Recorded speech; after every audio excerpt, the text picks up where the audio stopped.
We have also Steve standing by in Otway. Hey, Steve.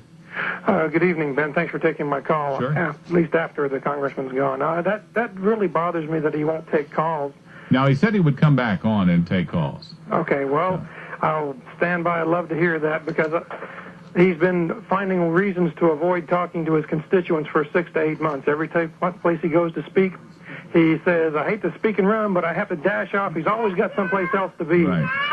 But he's always on the road running around. I think that's a fair comment, and you know, he does need to sit in one place for a while and hear from the people. Well, but he doesn't want to hear from the people. On a couple of occasions, people have had at the 3rd District Convention, people tried to tell him what they thought, and he doesn't want to listen. He wants to tell you, you're wrong, you don't know what you're talking about, and wave his figures about how much the war costs at you, instead of listening to what you're saying. I mean, you may have common points of agreement, but you never get to express them because he's on his way running around telling you why you're wrong and not listening. Let's talk to Ellen from New Bern. Hi, Ellen. Hi, Ben. How are you? Doing well. I have to agree with your last caller that he could have done this years ago for as long as he's been there. But what worries me as a good Republican that I am, I cannot find out what he means by independent conservative. We've called his office.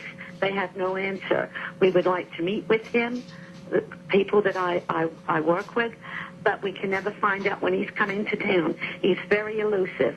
So we figure, Ben, what he's going to do, he's going to run as a Republican because right now he's in a primary, and then he's going to skip, and he's going to go over. That's what I think. You know, he did not leave that out of the realm of possibility. I asked him if he was moving towards an independent, and he said that as long as the Republican Party holds to his core values, he believes it's the best hope for America. That was his quote. But that's what he thinks. What the people in the Republican Party think is a whole different matter. But the point is, if he's going to do that, he ought to do it before, because he's already in a primary. If he's going to do it, then we don't need a primary in the Republican Party. Yeah. Well, you know, he changed to Republican after losing Democrat primary. There you are. So he's very elusive, isn't he? Right. Maybe he's what they call a flip-flopper. But we can never find him. We call and say we'd like to meet with him. Where is he going to be speaking? Is he going to? And we get no answer from his Washington office at all. Nothing. So to me, I think the voters had better beware of this man. Okay. Thank you for my call. Thank you, Ellen. Evelyn, also in New Bern, standing by. Evelyn, hi. Hi. I just heard the previous caller. Yeah. This is Evelyn from New Bern. Right. I would like to say, and I'm going to give you, I know I'm an old person, but what I'm saying to you, I was a teenager during World War II when the Japanese attacked Pearl Harbor. If Franklin Roosevelt did not have the power to do what he did right then and not wait around for the Congress to get around with it, I think that we should not change what has already been in our Constitution for years or forever. And I do not support him, and I agree with the guy, there's a caller before that said, you just can't find him to call and talk to him. And he is and I'm a Republican, and I would not vote for him in any other election because of what he has been doing. You should not do these things and be an honest politician.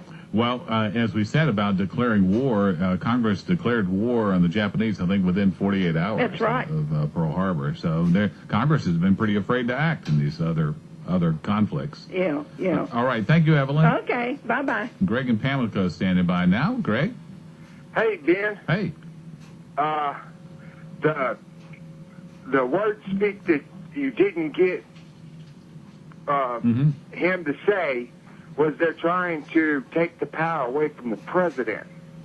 The Constitution gives the president exclusive power to war. He is the commander-in-chief, and what they're trying to do is pass legislation to take the constitutional amendment away from him. Yeah, they are trying to tear his stuff down, not Congress's. Right. Yeah, they're trying to strengthen the Congress's role in undeclared wars. As he said, though, if they would just declare war, it wouldn't matter. Well, that's the whole point. This war is by Congress's standards, by them not declaring war. Yeah. They're the ones that are at fault for this. They're abdicating that power. They are. And all they said, well, we got the power of the purse. Right. Well, that's fine. You can have the power of the purse. But we want victory. We don't want a bunch of hanky-panky, talky-talky, walk. That's why soldiers get killed. Right. Indecisiveness by people kills soldiers. And that's what Congress is. It's indecisive. There's never, ever anything good coming out of Congress. All right. Thanks, Greg. We've got John in Morehead City standing by, too. Hi, John. Hey, Greg Lewis. How are you doing, Ben? Oh, this is Greg. Okay. I don't know where to begin. I'm very disappointed that the congressman wouldn't take questions. I'm sure a lot of us out here got a lot of questions to ask him, but... What we have, we do hope, and I am going to hold him to him. He said he would come back another time in a longer format and answer questions. Well, I certainly would like to give him that opportunity, but, I mean, I personally have a lot of questions to ask him. I'm confused, personally. I mean, I hear his radio ads that he's an independent conservative. I never hear the word that he's a Republican anymore, and that really dawned on me by your previous callers. Yeah, what did you think about his comment when I asked him about if he was moving towards independent? He didn't clear anything up for me. It's very simple. If he can tell us he's a Republican, that's fine. But it seems to be he's going out of his way to avoid answering that question, and that's very strange. Yeah. The other question I want to ask him is, I get these telephone push polls asking me, do I support America's defending our country in Iraq, and if you say yes or no. But yet I go to other news sources on the cable or TV or news magazines, and there he is standing to the left of some of the most liberal Democrats voting to take powers away from our president and to, in my opinion, weaken our war effort. I mean, I'm really confused by this. Okay. Is he playing a game with us, and he thinks that we're not intelligent enough to understand doublespeak? I'm not accusing him of that. Yeah. That's just an open question. Right. I think there's a reasonable question to ask about what is the role of the people in his district in terms of shaping his opinion. I think that has clearly diverged. Well, it appears that he doesn't care to discuss the role of, or the opinion of the people in his district anymore. Right. He is evidently going to another source, and the question is, what is that other source? It seems to be in Washington, D.C., not in this district anymore.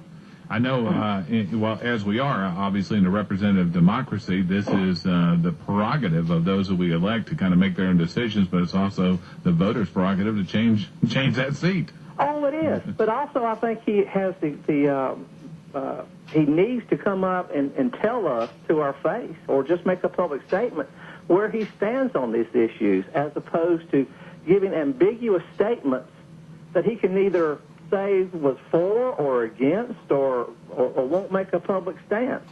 I mean, every action he seems to be a co-sponsor on is weakening our president here. Right. But yet you ask him that to his face, he denies it.